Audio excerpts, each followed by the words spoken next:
Technical difficulties are assuredly VTuber culture. All right, sorry, I had my mic muted because I wanted to do production and stuff, and I'm having fun. All right, this definitely takes me back to grad school and lecturing, where I would, forget to bring down the screen before I turn on the projector and all that fun stuff, right? Ugh, love technical. No, I don't love technical difficulties. They're the worst things. Ugh. All right, I think I've got everything pulled up that I need. I'm going to give people a couple of minutes to get in. I'm not allowed to start class early. Unfortunately, my hands are tied. It's like by the administration. And the last thing I need is another example in my record of a student emailing my teaching supervisor because I because I started class early so that I could let people out early because that felt like a good idea at the time. I have anyway. Maybe I'll get into fun teaching stories at the end, but around once we actually hit 6 o'clock, I will get started. I've run through this a couple of times because I am nothing if not neurotic when it comes to my lectures. And it times out to about like 45 minutes to an hour, depending on how chill I am. And I am highly caffeinated at the moment. So we'll see what happens. But no matter how long it takes, it should be fun. This has been actually like a surprising amount of work to put together, but also a lot of fun. I don't know if I would ever enjoy teaching or lecturing as a job again, but what? Wait, let's see how to explain why an entire section of the students had jokes about me twerking in front of class. Ah! So, my version of twerking in front of class was I had a running joke up into I wrote exam questions about Carly Rae Jepsen's album Emotion. So like when I introduced emotion in the sociocognitive lecture, it's like I just kicked off. I did like a 10-minute lecture on like the production history of that album. And then I wrote questions where it's like the characters would be like named Carly and Ray and Jepsen. And eventually I got teaching reviews at the end of the semester where my students were like, she recommended that I check out Carly Rae Jepsen's, and like my tagline was even the B-side is very good, which it is. Emotion B-side is great. And I got that came up in my reviews was like she has great taste. She suggested that I check out Carly Rae Jepsen, and they put like even the B-side is super good was like in parentheses. So yeah, I turned my entire classroom onto Carly Rae Jepsen. That was probably my greatest accomplishment as an educator. When those synth horns come in, it's yeah, I had a lot of fun with that. I really do miss teaching. Hence why when Bass Tuxedo Mask asked me if I would be willing to well, I'll get into it. Let's see. It's 6 o'clock. So let's see. Audio is off. Alert box is muted. I have the chat up. It's a little bit further up here. It's not super legible, but that's kind of the nature of PowerPoint, which actually has like an actual closed captioning section. It seems like it works pretty well. I'm not sure where I can really move it. So we're gonna get really into this real quick. All right. So I'm gonna do my best to actually thank you for the subscription, Max. Thank you, Max. I'm trying to juggle like being a lecturer and also being a streamer, and this is very weird. Like it's a hard line to toe because like I want to acknowledge things on stream, but unfortunately once I get into it, I'm gonna try my best to stay contiguous with what I'm talking about. I might break. It's if you have questions as we go, and I see something in chat, but I'm gonna try to juggle both of these as best I can. I'm probably gonna drop a couple of those balls because unfortunately, as good as I am at multitasking, that goes out the window when one of the tasks is talking. As anybody who's ever watched me stream knows, that I can talk and be entertaining, or I can be good at Guilty Gear, and there is no in between them. All right, so I'm going to pull up the chat here on my phone, and I'm going to get started, actually, in a minute or two. Yeah, whomst amongst us has not gotten distracted? It's incredibly difficult, especially when, thankfully I was able to develop my style of lecturing is based on a lot of give and take and a lot of banter with my students. And that's actually been extremely helpful. because I'm just like generally really, it's like it's fun, and that helped me get over that. Okay, well, I'm never going to talk to you again while we're playing. Now I know the secret. All right. So it is about 6 o'clock. And like I said, I'm going to do my best to try to be both a streamer and, let's see, and a person here. But that's going to be a little bit difficult, unfortunately. So without further ado, and now that my dog is finally settled, hi. So, my name is Morgan, as most of you know, and if you know me personally, you also know that I am a actual factual PhD holder. I am a doctor of social psychology. My expertise is in the area of social cognition, particularly in the area of attitude formation and change. I specialize as a subspecialization in people's attitudes towards gender and sexual minorities, which has, of course, is not at all research because, everyone has everyone always has purely academic interest in the things that they are studying. That's absolutely not true. But a long time ago, I was a undergrad and double majoring in psychology and sociology. And I definitely, as I kind of just pointed out, made a pretty firm, committed choice between those two. But while I was looking at sociological research, what I ended up really getting into was largely critical theory, but also postmodern theory, and how people construct identity on the internet. So I did a lot of work with one professor of mine who actually made a career looking at World of Warcraft and how people structured social relationships and hierarchies within the spaces of a game. And so this is kind of something that's been in the back of my head throughout the past year as sort of this VTuber subgrouping or subgenre within new media has started to emerge. I've been kind of sitting here like undergrad Morgan is still lurking in the back of my brain being like, I've been waiting 10 years for this. Like I saw it coming. So I made a shit post about it on the internet, giving like, in this lecture, I will, discuss X, Y, and Z. And one of my mutuals based Tuxedo Mask actually reached out to me and said, hey, I don't know if you're being serious, but I would be very interested if you would be willing to do a full lecture on that, if you want to actually do it. And so here we are. I have put together a full lecture on this subject, and we're going to get into it. I think hopefully it's going to be fun. I'm thinking about this as sort of a seriously non-serious talk. The point is to be informative and to kind of express some things that have kind of been percolating in my brain zone, as well as have fun with it. So I have a section on the last slide of this talk as a spacing and a time that is reserved for questions. If you want to hold questions until then, that's cool. Like I said, I'm going to be trying to watch the chat. But if you have like a burning question or a burning comment, I will do my best to try to attend to it in real time. We'll see if that can actually happen. But please, I guess, sit tight. All right. I got my water. I'm hydrated. And I guess here we go.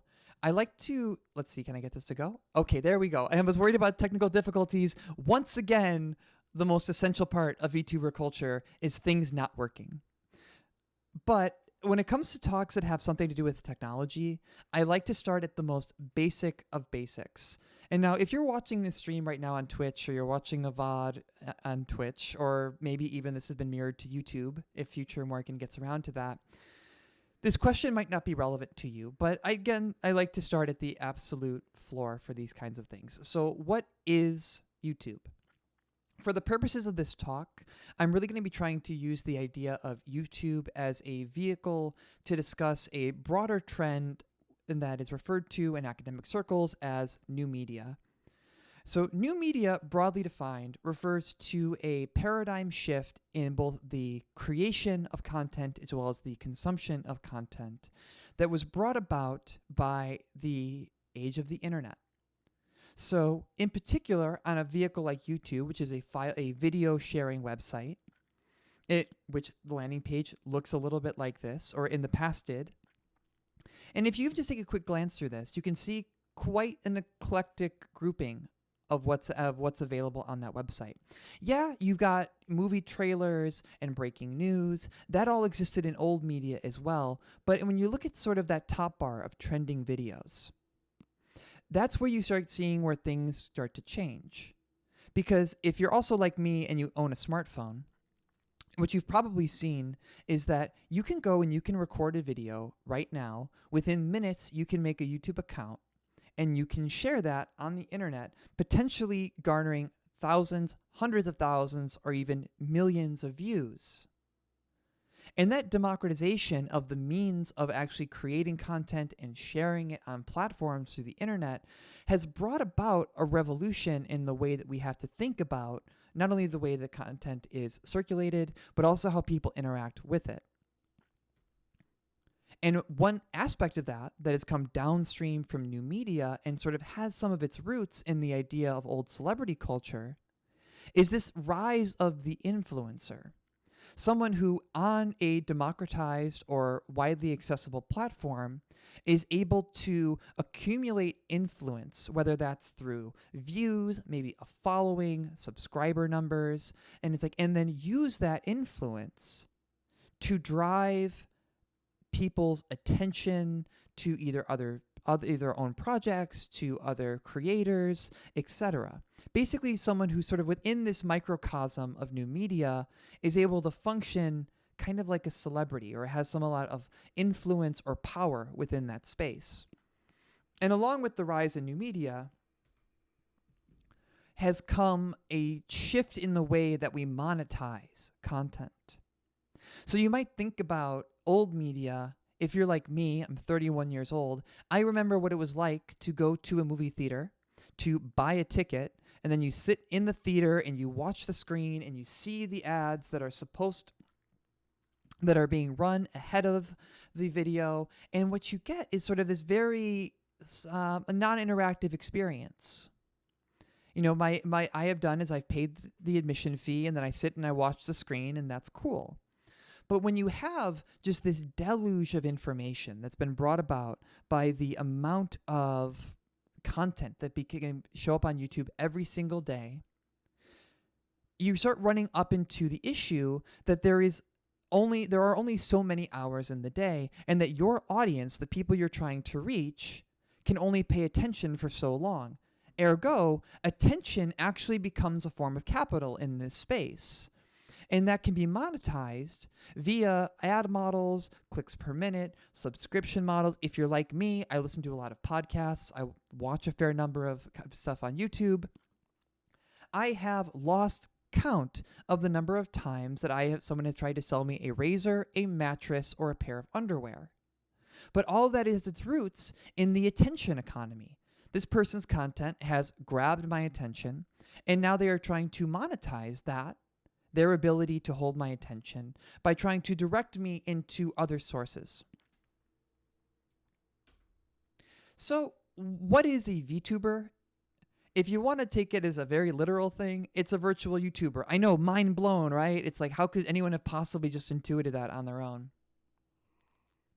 But like I said, bare bones stuff, right?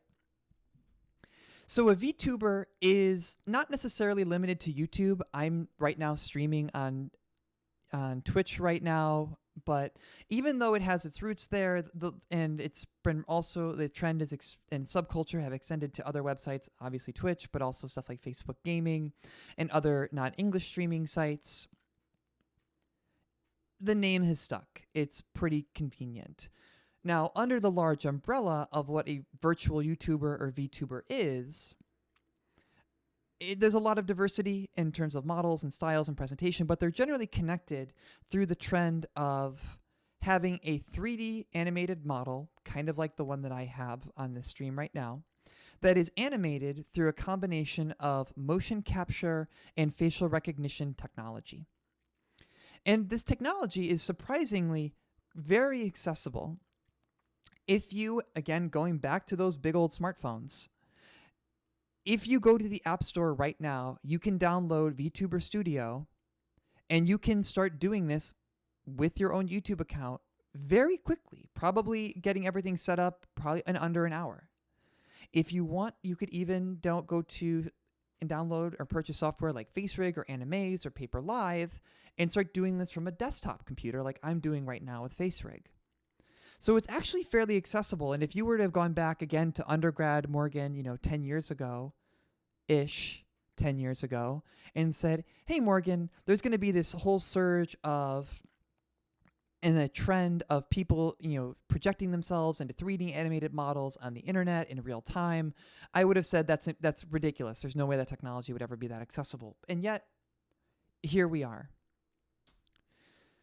So what does that actually mean? What makes a virtual YouTuber something that is deserving of putting an entire academic talk together? Well, this is a genuine industry, apart from being a subculture, that has been monetized, that is profitable, and has started at least one international incident. And if you break down and look at the overall numbers of sort of VTubers across all these different platforms, the most recent number that I was able to find listed that there are about 10,000 individual people that would self-identify themselves as VTubers. And as of August 2020, the number one super chat earner across all of YouTube, not just among VTubers, is Kiryu Coco, who is associated with the agency HoloLive. And actually 7 out of 10 of the other top earners would also identify themselves as VTubers. So what is a super chat? I'm going to drill down on this later. But a super chat for now is a form of direct donation where a viewer can basically give money to a VTuber or a broadcaster directly during a stream. After passing over $1 million in accumulated donations, Coco showed her YouTube analytics page on stream, which, given how Google breaks things down, listed Taiwan as a separate entity from China, which kicked off a minor international incident and required that she leave the platform for a while. And I maybe this is a weird bar to set, but I think when the number of international incidents that a person has, that a sort of general subculture has kicked off is greater than 0, that is probably a good point to start looking at things more seriously and with sort of the empirical or academic lens. And even apart from international incidents, VTubers have been used and featured in industry promotions, either with food companies, tourism boards, pharmaceutical companies, either by companies reaching out and connecting with an established figure, or going on and developing a figure specifically to associate with and promote a brand. And all right, so you might say, how is that different then? How are we talking about this as a different thing than traditional models of celebrity culture or anyone being paid to do a promotion? And to really get into that, I want to talk about Kizuna AI, the first VTuber, probably. So there is some contention there that Kizuna AI was not the first performer to use this technology in this sort of setting, but they were also the first person to really popularize the term VTuber.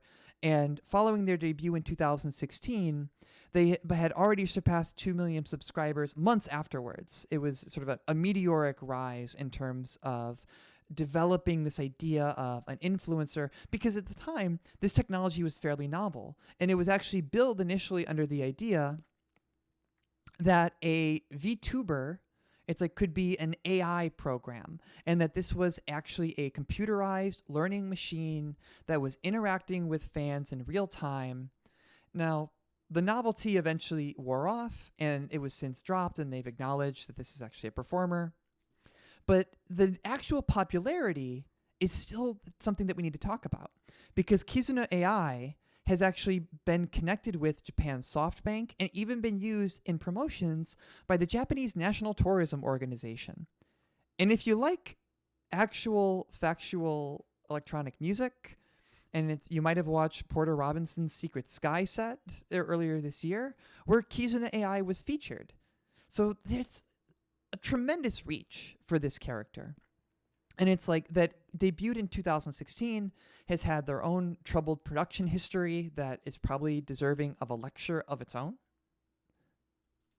But again, how is that different, or how does that contrast with other virtual characters that have been used in similar capacities? So probably the easiest touchstone to make on this is Hatsune Miku. Miku is a voice synthesizer program and has an attached character with a design that is shifted and changed throughout their production history. And in conjunction with the Vocaloid brand, Miku has existed as a promotional tool by and large. People can purchase and download the software and then use Miku as basically an instrument to quite literally put words in her mouth, to produce vocal tracks and arrangements to pair with their own produced instrumental tracks. If you want to think about this in terms of, oh God, I just remembered, and I hadn't considered this when I was making this talk. Was it the Honda ads that featured Miku like many, many years ago, and they were very uncomfortable? So Miku has been used both as an instrument, but also as a marketing tool and a marketing gimmick. But what separates something like Kizuna AI from a character like Hatsune Miku is that at the end of the day, fans are free to define the character to themselves. Like I said, the literal purpose of this character is to put words in her mouth, meaning there really is no canonical interpretation or design of the character. And in fact, they're free to be defined and redefined based on the needs of a project.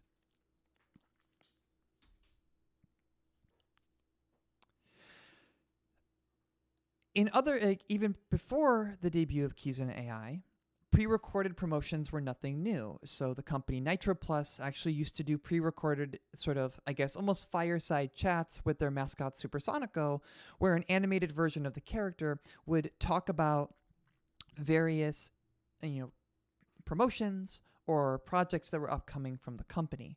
But what really, again, separates something like Kizuna AI and broadly VTubers from these sort of pre-recorded, or even in the case of Miku, characters that are capable of interaction but don't necessarily have a canonical interpretation,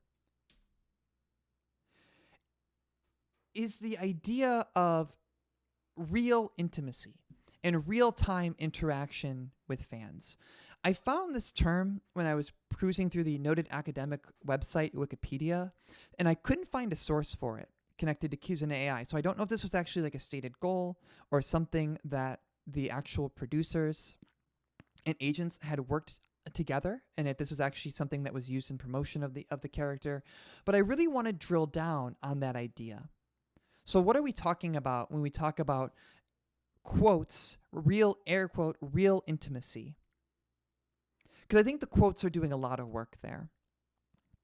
And there's an extensive history in social psychology and social cognition, of which I am a doctor, on the idea of parasociality.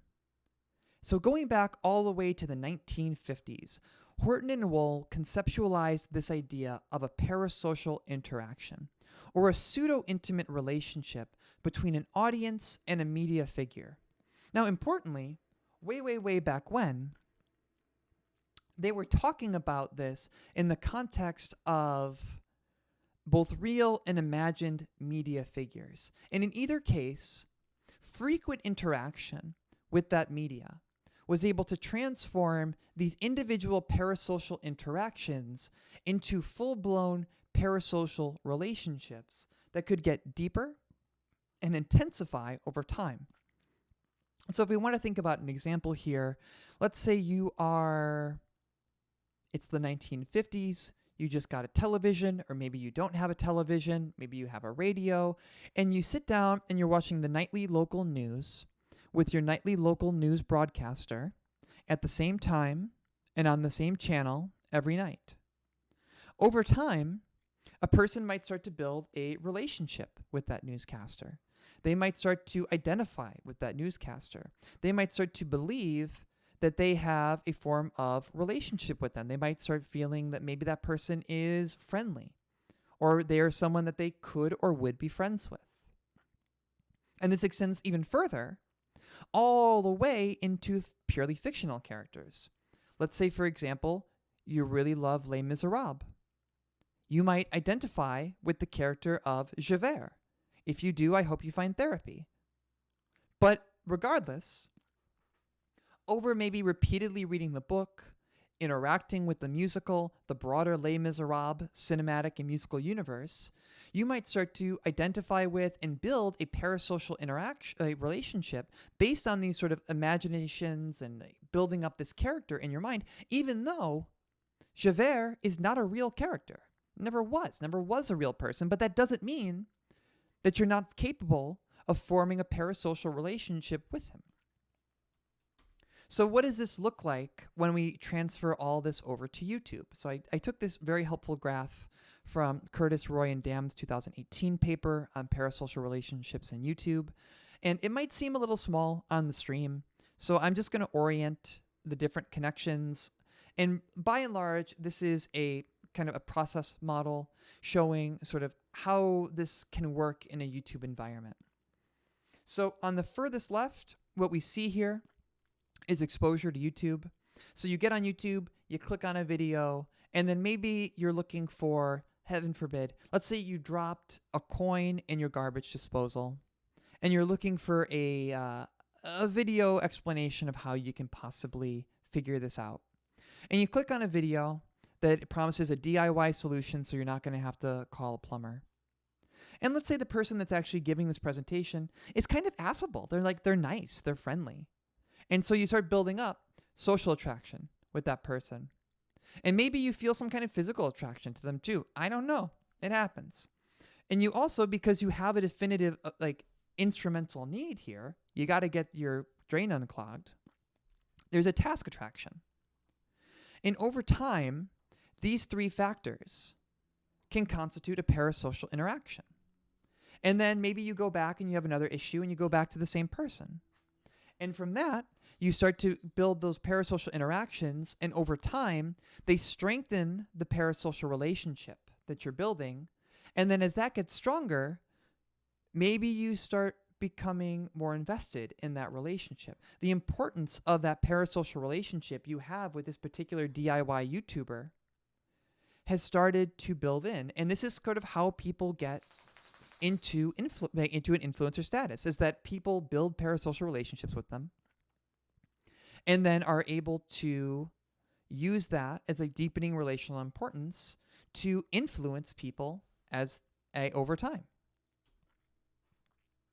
So when we want to revisit this and connect this back to the idea of the VTuber or the virtual YouTuber and more broadly, new media, I think, as some of you have probably already figured out, the pure idea of this parasocial dynamic as something that is purely one-sided and purely immutable doesn't really hold up in the new media environment, because a range of different dynamics have emerged that have forced researchers to revisit and redefine these ideas. In particular, I'm thinking about Hill's 2016 sort of additional framework to the parasocial interaction and parasocial relationship building blocks on the idea of a multi-social interaction model. And that is to say that new media has actually expanded and built upon that monolithic, immutable, one-sided nature of parasocial interactions and opened up a whole new world of parasocial interactions that can work on and deepen and build to parasocial relationships. So the first one that I want to talk about, and probably the easiest one to explain, because it's kind of still the same thing, is the idea of the performer to fan interaction. So in the context of a VTuber, the performer gets on stream, they're maybe sharing an embarrassing story that happened to them earlier that day. Maybe they're playing a game, and I am sitting here maybe on my tablet, on my phone, in my office, watching that performance as a passive recipient of information. And this is kind of, it most closely aligns with that original conception. But what about, sorry, my dog was licking a spot where she had surgery and I had to stop her. Blah. What about the conception of fan-on-fan interaction? Because I'm not just sitting there alone in that room, passively receiving this information. If this is a live stream, I'm actually in that room and there is a chat box where I can see other fans who are also watching the same performer and are also commenting on things that are going on and maybe commenting on things that are happening in the chat as well. And even beyond that, let's say this is a special performance, there's a special event that's going on, and there is a hashtag on Twitter.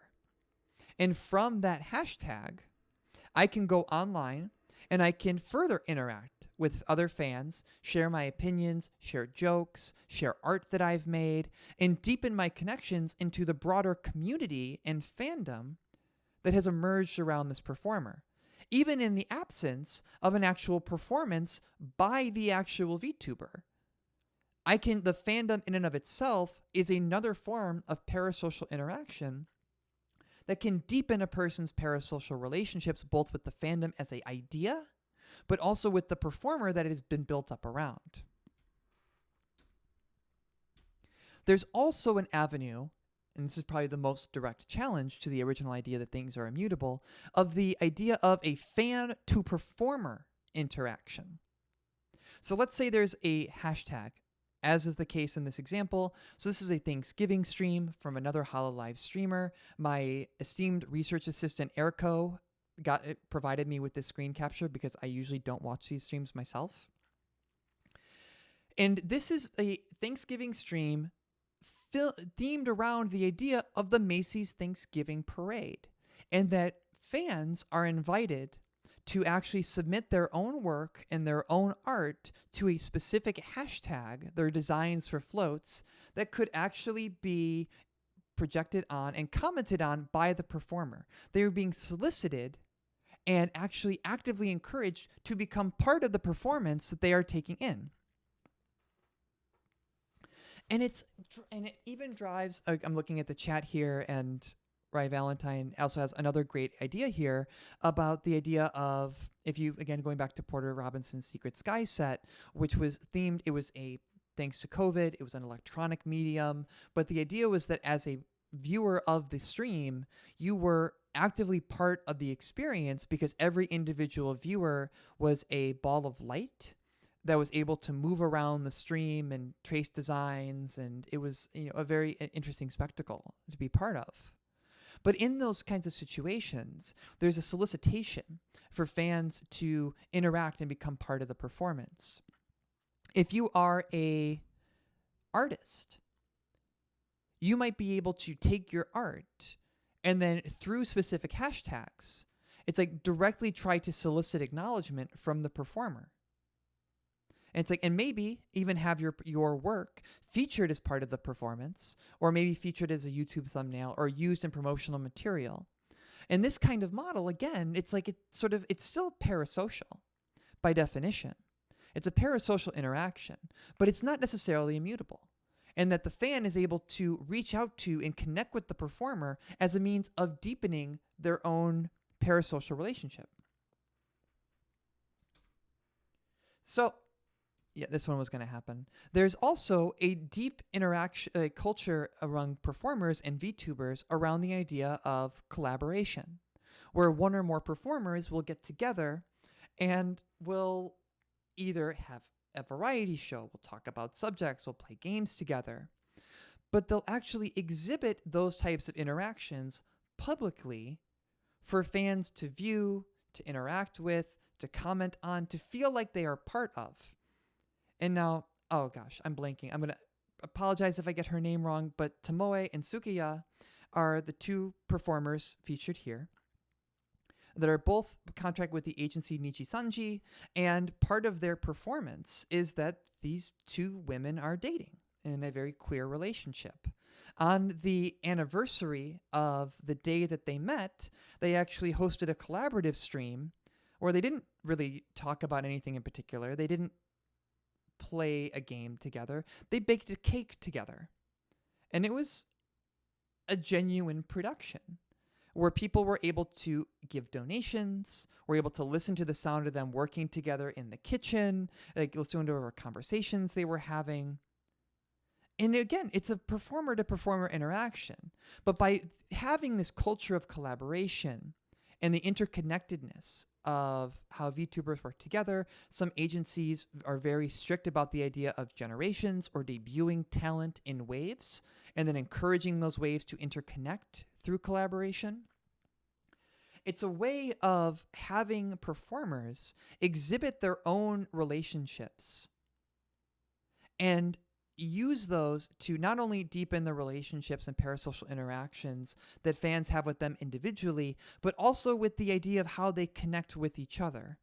In fact, it's so deep that you can, if you want to, buy merchandise that is specifically themed to celebrate the relationship of these two performers.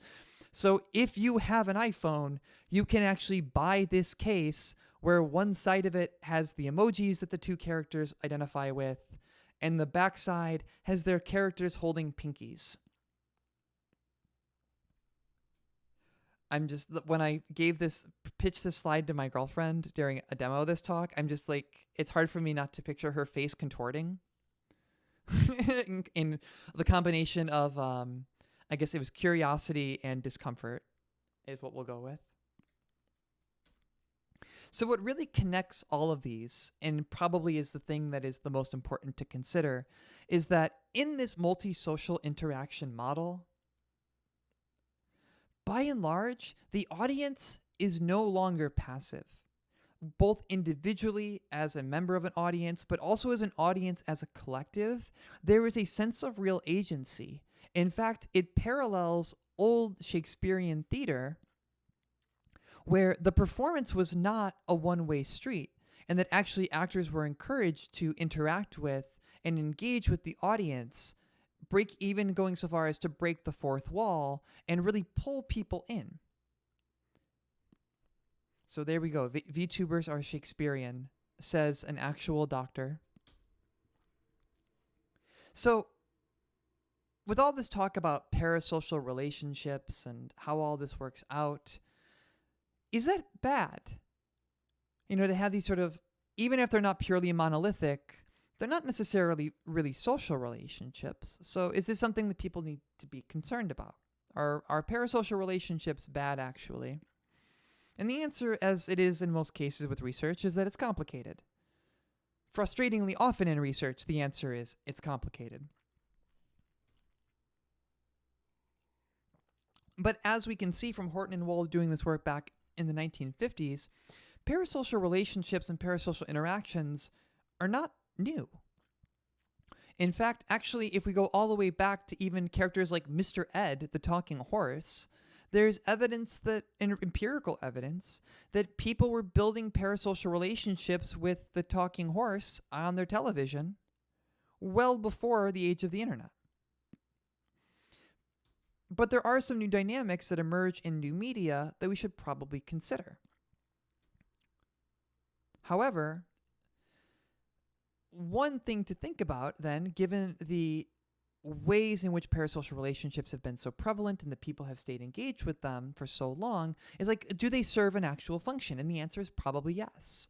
And that for some people, being able to identify with, connect with, and maybe even learn from a fictional or real character that they might not necessarily be able to have a real social relationship with can still meet maybe some of a person's affiliative needs. And it can be a source of companionship where maybe that type of camaraderie isn't available. For example, it's if you are perhaps a queer woman struggling to feel connection with other queer women, maybe tuning into that stream of Sukaya and Tomoe baking a cake together is going to scratch a companionship itch that you're not able to meet otherwise. There's also a whole body of literature on the idea of what's known as cinema therapy. And that's something that anecdotally, I think people tend to be very intuitive about applying and understanding.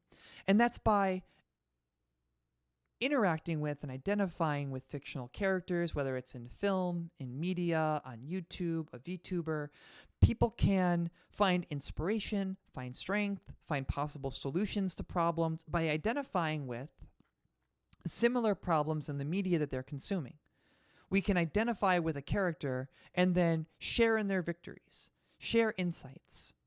And like I said, I think that this can be generally helpful for people in overcoming struggles in their lives.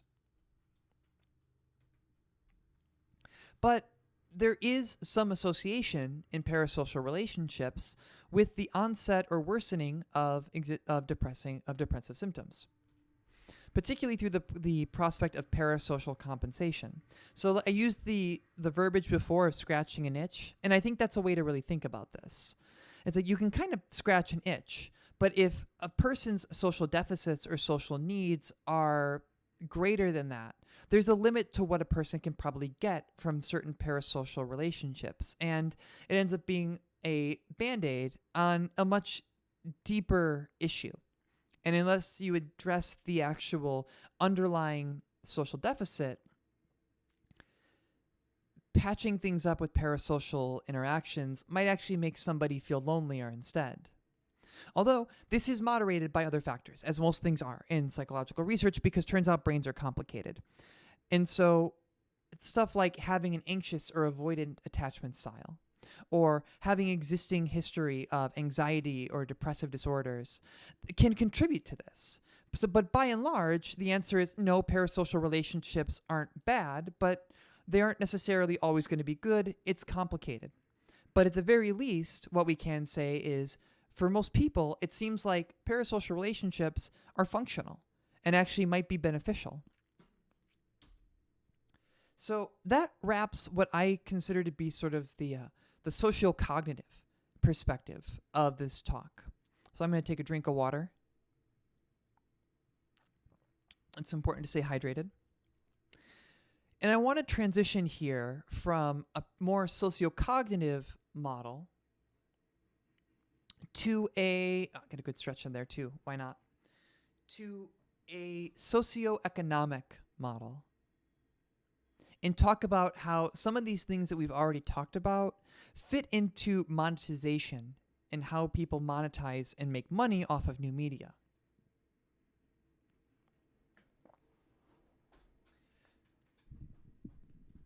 So, to kick things off here, I want to revisit a couple of terms and introduce a new one.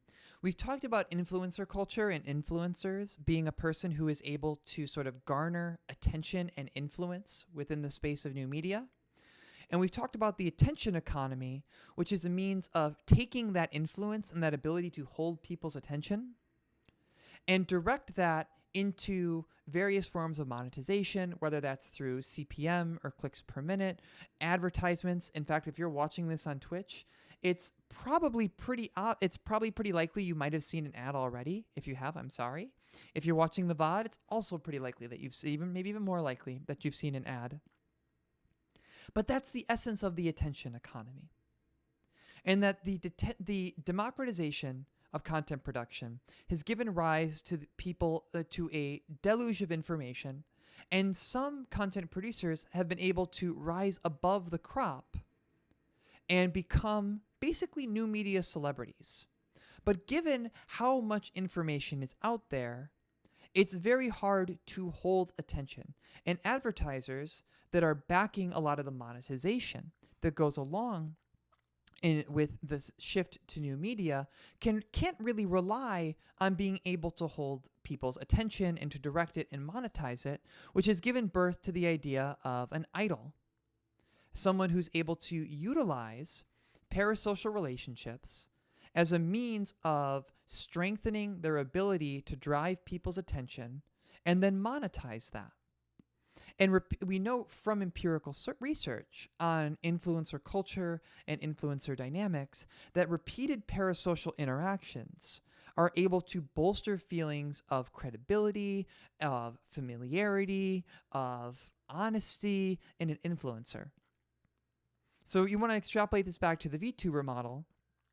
You have collaborations, you have individual streams, you have a wide variety of opportunities to engage in parasocial interaction around a character, deepen your connection with them, and in essence really produce them as an idol that's able to later on operate as an agent of monetization and commodification,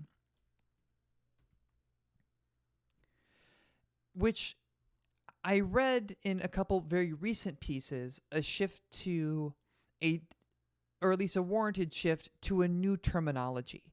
So we have CPM and we have clickbait and ads, etc. That's attention economics.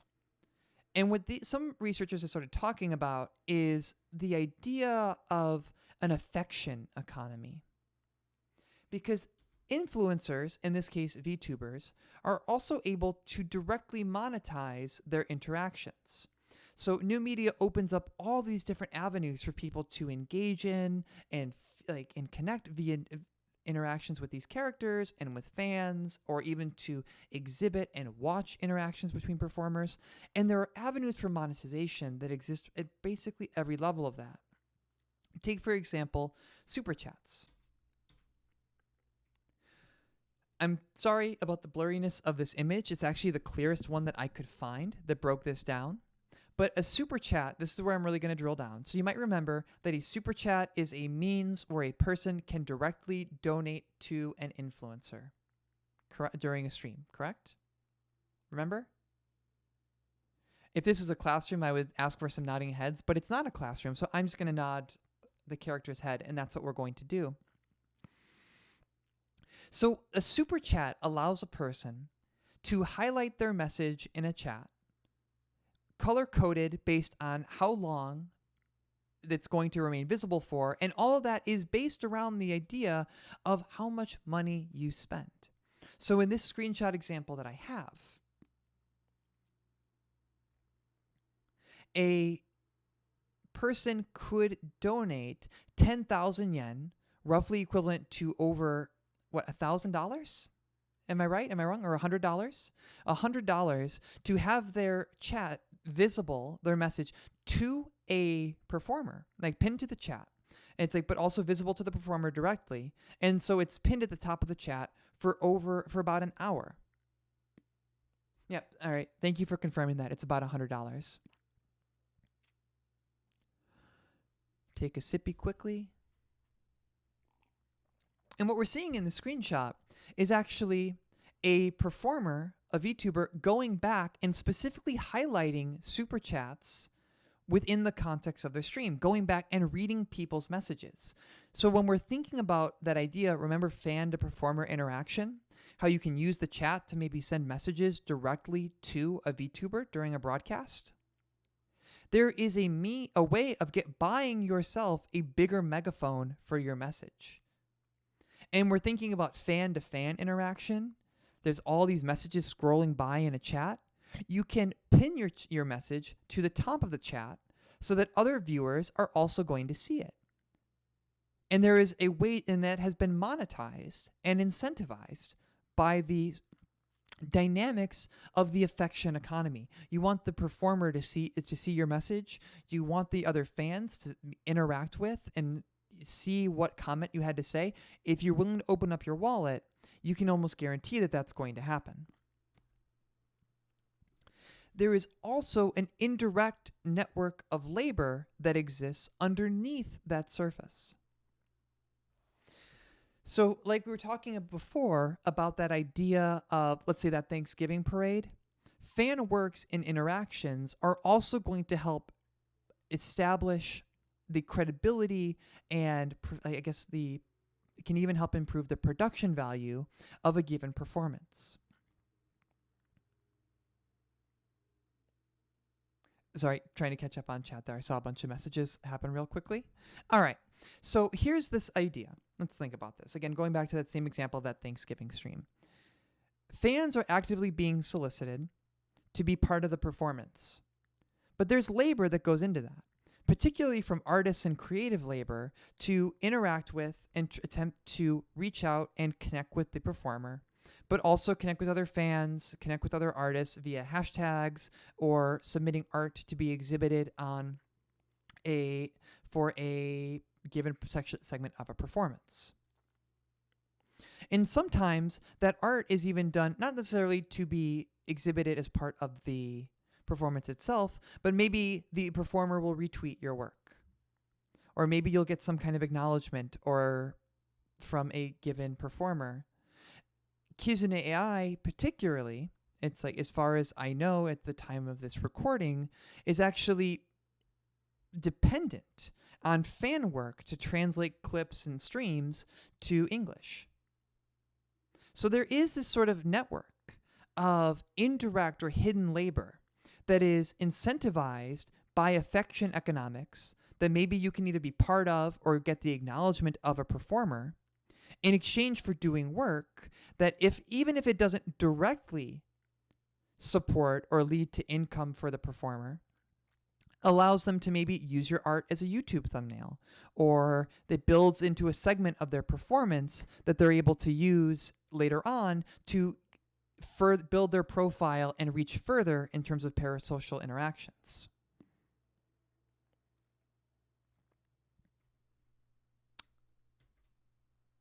All right.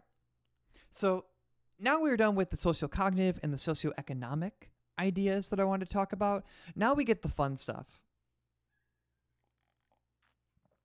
We're going to talk about postmodernism. This is my favorite part. I love this. This is like what get used to, especially what got young Dr. Morgan in undergrad up to talk about Foucault with people. So postmodernism, very broadly defined. In fact, so broadly that if someone is actually an expert in postmodernism, they might be mad at me for using this definition. But it is a broad art, intellectual, and scholarly movement that is characterized by skepticism and the rejection of the idea of a universal reality, except for the reality that everything is prison. Thank you, Foucault, for that wonderful depiction. Now, postmodern feminism, in particular, posits the idea that gender is a construction. It is something that is not inherent, that masculinity and femininity are social constructs that are grounded in history and culture, and that they are fundamentally performances that must be done continually and maintained in order to be acknowledged. And that the idea of being a man or being a woman is not something that is value in and of itself, apart from its historical context or its social context or constructed meaning for the individual. So how does this now connect to VTubers? I want to introduce you to Melissa, who is also a VTuber with the agency Niji Sanji. And when they initially debuted, their model was this one here on the left. Now, Melissa also, I guess, would identify with something that would be analogous to a non-binary gender identity, and over time made the request to the agency to rework their model into a more androgynous appearance that you can see on the right. So why is this significant? Why is this something that I think is worth talking about? Because ultimately, what is this idea here? You have a virtual embodiment, a virtualized, digitized performance of gender that is divorced from the physical constraints of a person's physical body. A body that can be made, that can be remade, that can be negotiated and renegotiated as part of a performance. And the technology that enables VTubers to exist also opens up new avenues for expression and interaction, both between fans, between performers, and all combinations therein. And I think that's sick as hell. Did I miss something? Nope, I didn't miss anything. Okay, cool. There was some lag on my end. All right, so I'm being corrected by my research assistant here. So it's an alternative costume or a variation on the model that Melissa can use and they're able to switch between them. It's like given that, but that I think builds to the idea to begin with, the idea that you have sort of a character and an embodiment, but there can be a real-time shift in the way that the character is presented based on getting closer to how a person sees themselves, or what the type of true self or imagined self that person wants to project. Thank you. Thank you for your invaluable work as my real-time research assistant. So when it comes down to it, though, this isn't necessarily new. We were talking about Melissa with Niji Sanji. Let's go back. Doop. There we go. All right. So this technology isn't new in and of itself. Like I said way back when, I used to play World of Warcraft with one of my professors, and he made part of his research how people navigate and construct identity and interaction in WoW. So lots of great work exists, and I'll pinpoint some of this at the end of the chat, at the end of the presentation, at the end of the lecture. Exists on how people do construct identity and work on interaction in a variety of settings. So a lot of old scholarship looks at Second Life and World of Warcraft and various other MMOs. And it's like, and I guess the modern incarnation of Second Life or in VR chat. However, I think that there's an important interaction and an important intersection to consider here, because it's not necessarily just the technology, but it's this interaction between the technology, the emerging subculture of VTubers as a profitable market dynamic, the dynamics of celebrity, and then coupled with the degree of control that performers have over their identities and their performance via how they want to be represented through a model. And I think that's something that's very much worth considering in this context of new media and how people think about sort of celebrity and influencers. The addition of this technology, and when you think about it via a postmodern lens in terms of identity and gender and age and all these different things as a performance, it really opens up very cool ideas and very cool avenues for people to express and identify. And now some characters do choose to ground themselves. And it's like, so they might share an age, they might share a gender, they might share sexuality with the character that they are embodying. It's like, for example, going way, way, way back when to the example I used for performer-performer interactions, Suwako with Niji Sanji, her default model is actually a nurse character, and in real life, is a medical professional. You have other characters like Amane with Hololive, who would tell you that they are an 18-year-old angel or 18 years old in angel years, but then later on has relented that they're just 18 years old. So there's sort of a shared grounding, a touchstone that allows the person to embody the character in a way that is maybe a distortion, but not necessarily a departure from the person that they are. And then others will use this technology to express a sense of self that would otherwise be impossible. So when we think about age, for example, it's one thing to say like, well, I'm 18 years old in angel years when you're 18 years old. But right now, if I wanted to, I could shuffle my model on FaceRig around and I could embody a character that is dramatically older or dramatically younger than myself. I could embody a more masculine or more feminine character.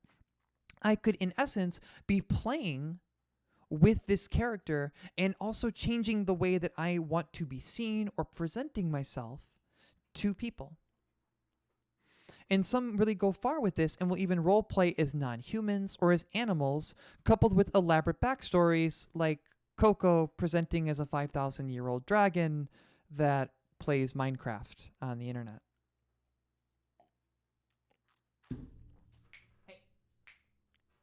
Had to interrupt my dog again. My least productive research assistant, my dog Hazel. All right. So this is more of a speculative part of the talk, but there's an interesting trend that I want to overlay here. So I went to the extremely scientific grounding and the extremely scientific rigor of looking at Google search trends data, which is fun, actually, if you're in academics or you have an interest in and you're interested in just looking at whether or not something is genuinely worth considering, or is this a serious thing that people actually care about. Google search trends in terms of relative popularity are worth looking at.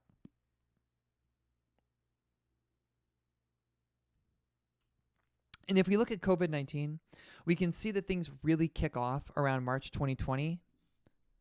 And if we look at the rise of VTubers in terms of relative popularity, we can see that as this pandemic and social distancing have become more prevalent, there's also been a steady increase in the popularity of VTubers. I'm not saying correlation equals causation, but I am saying that maybe we're living in a historical event and that there is a general move, yes, that by living through the COVID-19 pandemic, generally the internet has become an increasingly centralized part of people's lives. Particularly, it's like if you're like me, your 9 to 5, if you are lucky enough to have one, is maybe been shifted to a full work from home model or a partial work from home model where that necessarily wasn't going to be the case before. Also, it's like people, like when you can't necessarily attend large group gatherings, the internet becomes a more important outlet for leisure as well. We talked about Porter Robinson's Secret Sky set, which was actually a completely online music festival.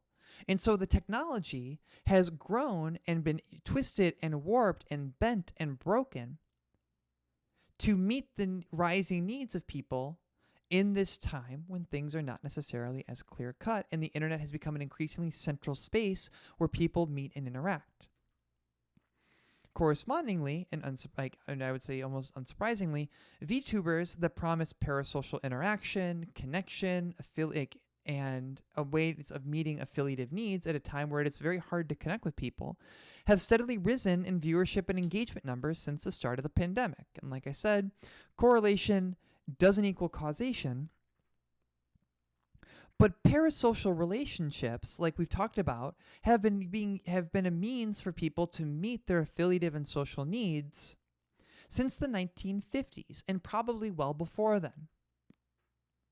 And the increasing accessibility of technology that allows people to become VTubers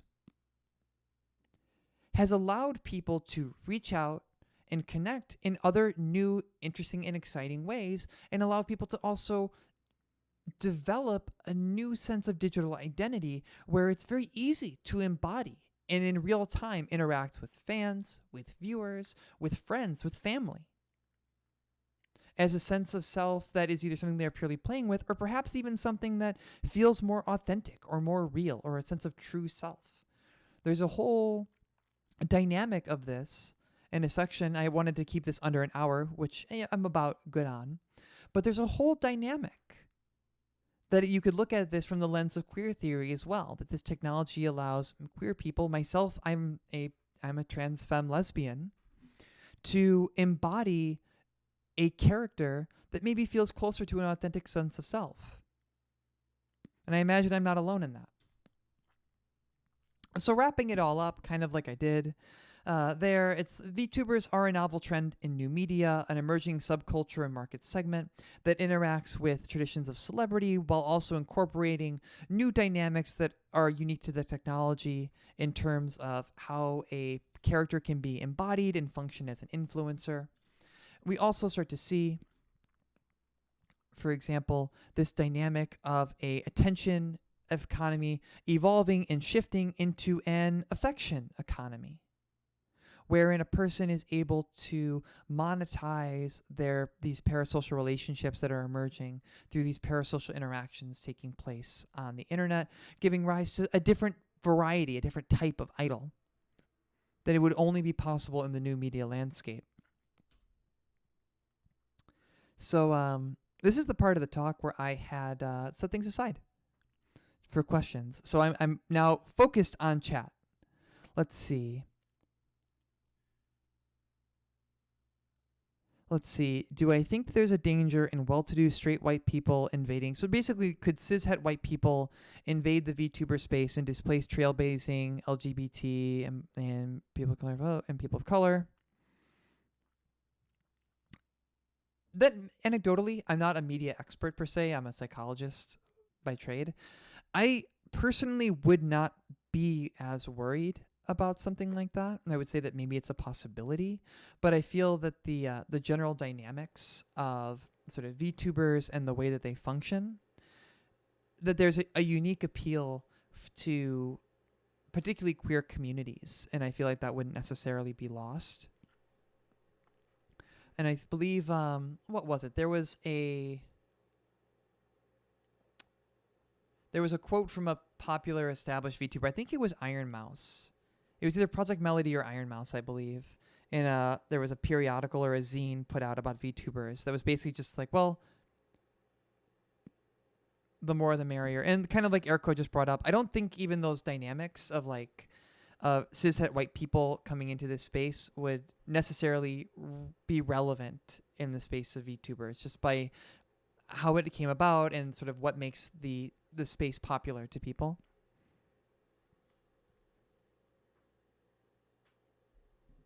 So that was a unexpectedly heavy question. I'm sorry if I fumbled that one for a little bit.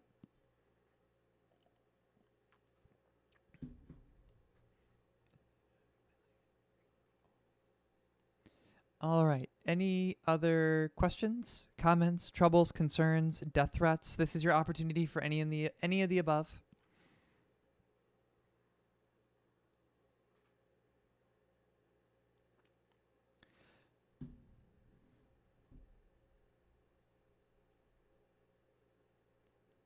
Let's see. What's for dinner? I made chili for dinner. That's what was for dinner.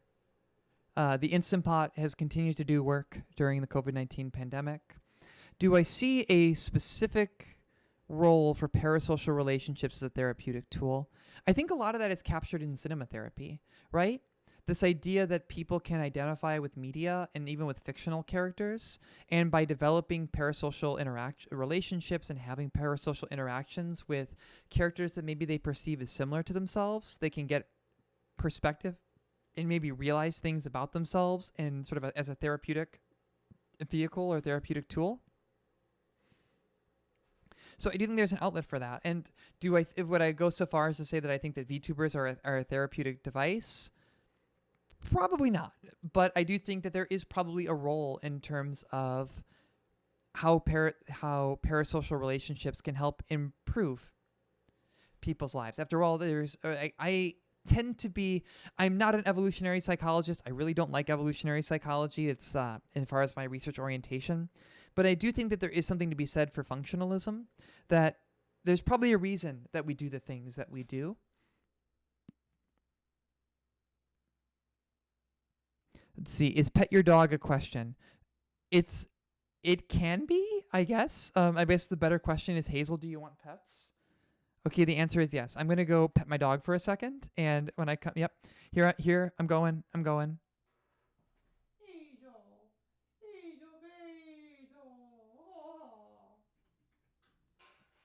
All right, dog has been pet. That's a fair observation that Sukiya or Tomoe would probably not explicitly or openly identify as LGBT.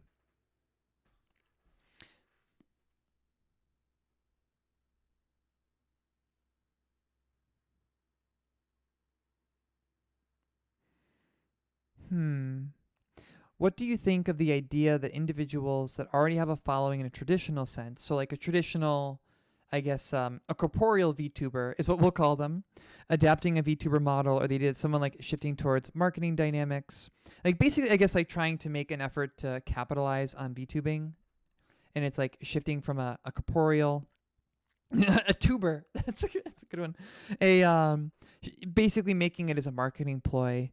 I don't think it would oversaturate the market. I think the barrier for entry is low.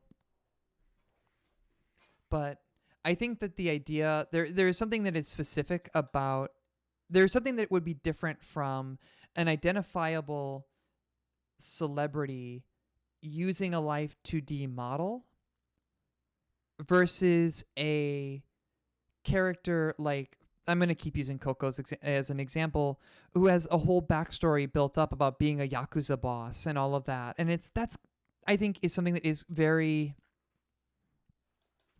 it's something that's unique, and I think really defines the subculture of being a VTuber. Yeah, it's like they're not characters. They aren't embodying a character. Also, we don't talk about turfs on this stream, so get fucked, remain fucked. Wow, I finally got to say get fucked and remain fucked in an academic talk. I can check that one off. Fuck turfs.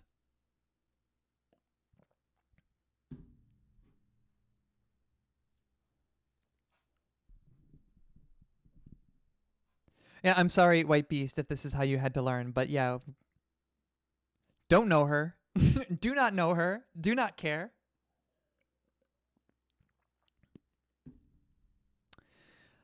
All right. Any other questions? I'm also gonna put this, share this VOD on my Twitter.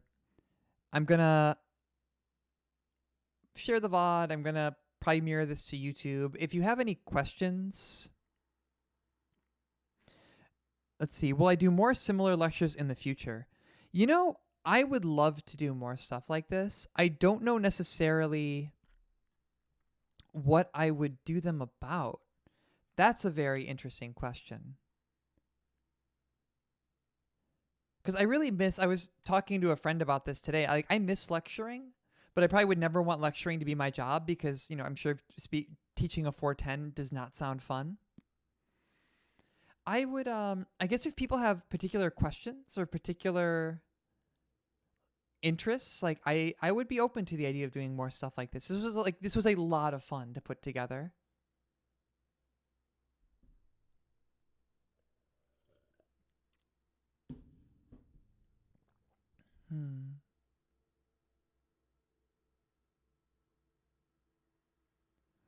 All right.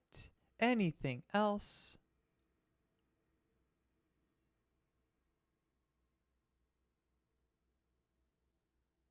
Dun dun dun dun. Going once.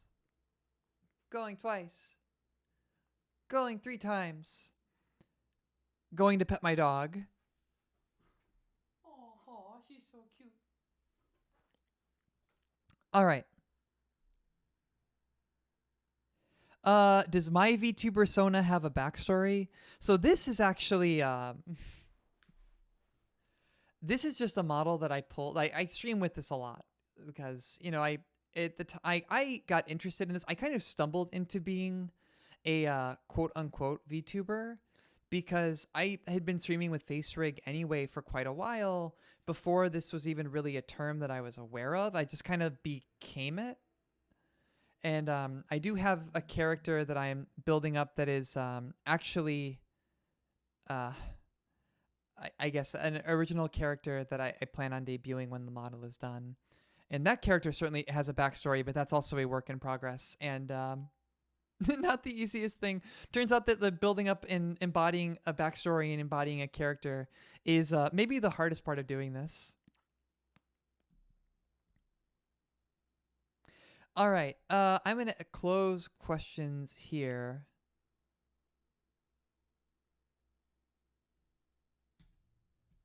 All right. So acknowledgments, because things are important.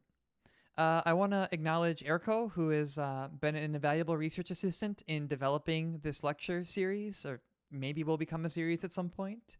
My dog Hazel, who has been an invaluable source of of emotional support. My partner Julie, who provided feedback on an earlier version of this talk, and viewers like you. This was a lot of fun. It wouldn't be nearly as much fun if it wasn't for being able to interact with people. Y'all have made COVID-19 a little bit more bearable for me. If you're interested in further reading on sort of digital identity and everything, Sherry Turkle's work, Life on the Screen, is a book that I actually bought and reread in anticipation of doing this. It's a really phenomenal work, albeit a little dated. Anthony Giddens' work, Modernity and Self-Identity, also a seminal piece that has really influenced a lot of my own thinking about a lot of this stuff, even 10 years ago.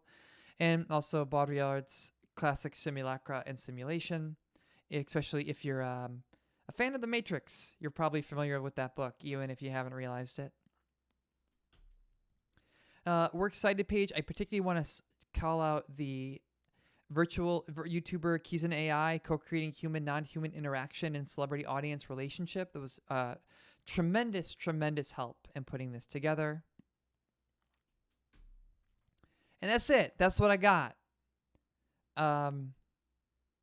That's it all. That's all, folks. Usually I have like a goofy acknowledgement slide where I like also thank a where I thank the Publix chicken tender sub, but I don't live in Florida anymore, so I can't get them. All right. That's what I got. I'm not good at this sign off thing. If you have, my Twitter is at Morganization13. Let's see if I can actually. Whoop. Oh, technical difficulties. That's definitely VTuber culture. Yeah. Hey, welcome to my desktop. Hide that.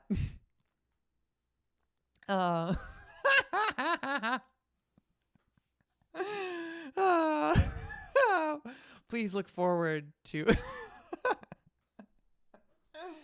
I hope you all have good nights and take care of yourselves and all that. I'll probably resume my usual streaming content in the future. My Twitter's in my channel info, I believe. So at Morganization13, feel free to follow me. Feel free to shoot me questions if you have anything. That's what I got. I hope you all take care of yourselves. Take care of each other. Do what you can to stay healthy. And oh yeah, so the big question that I posed: are VTubers bad actually? The answer is no.